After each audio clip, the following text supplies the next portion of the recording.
I moved to North Carolina back in 2007. It was like 2008?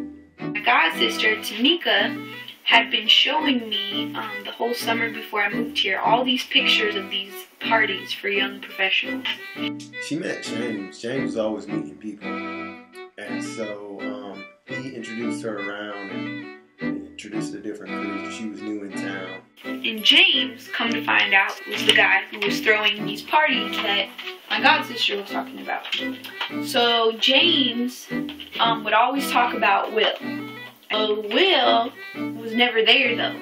Will would never be there, so he was like this mysterious being for about 6 months that I knew James. She said I was mysterious.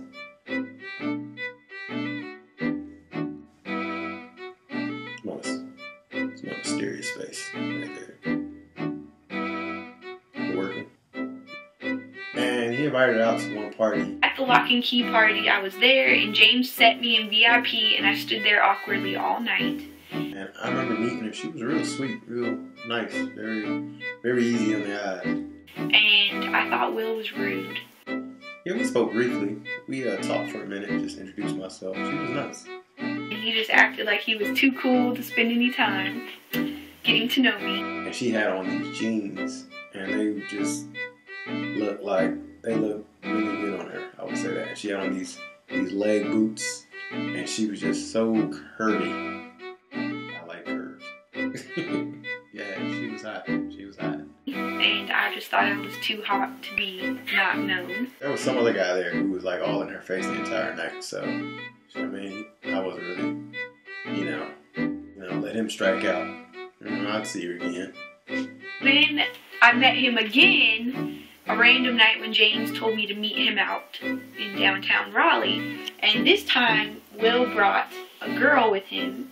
But what ended up happening with the four of us is Will and I sat on the couch and ended up talking the whole night that we were out. We were sitting on the couch cutting up. She was actually in the market for a new flat screen TV, and I just got one. I told her she should get a plasma television. That was the way to go. I was like, you should definitely get a plasma TV. She ended up getting an LCD TV. She don't be listening to me. I think that's when we knew we were kind of had some feelings of excitement, but Will thought I was just a young grasshopper. From there, Will played some games here and there and tried to set traps. She said I said traps? Traps? Come on, man. Capture myself. Like I'm some specialized bow hunter who hunts game and set traps. My uncle hunts deer with a bow. He sets traps. You don't want to be caught in those traps.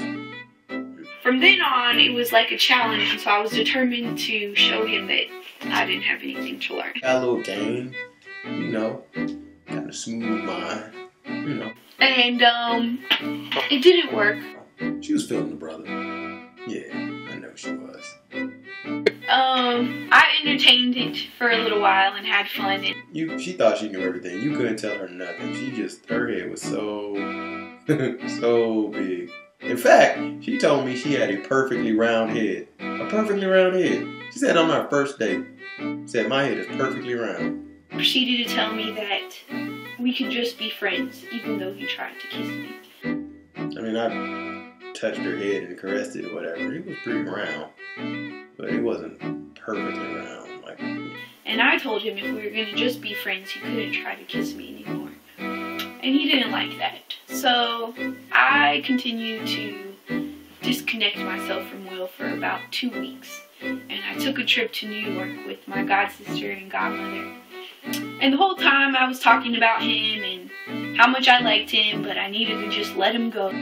Yeah, she was a completely different kind of person, man. She was different. I'm trying to take advantage of this young little stallion. Valley girl was free, spirited, a little bit of a hippie. She was all into nature and natural things, and she really loved flowers. She told me once that she actually wanted to live in a flower. And so then, when I The whole time I was there, he was sending me messages asking me to meet up with him when we got back. And then finally, he came over, and I allowed him to come over. And he said, I want to take you serious, and I don't want to play any more games. And from then on, he took me serious and treated me like a princess. We went from cover to cover in this book. It was called 1,000 Places to Visit Before You Die. Just sitting on the couch, and we talked about every last location there. And I was thinking to myself at the time, I was like, man, I really can see myself traveling and just being around this girl. She was beautiful. She was just so in tune with herself. She knew where she wanted to go. She had all these ideas. And I liked how she was ambitious, and I was ambitious. And it was just really nice to meet somebody who was on the same wavelength and wanted to do the same stuff that you wanted to do and wasn't afraid to dream. Thought that was really cool. And so that's pretty much how it started. Alright. I think it worked out in the end, though.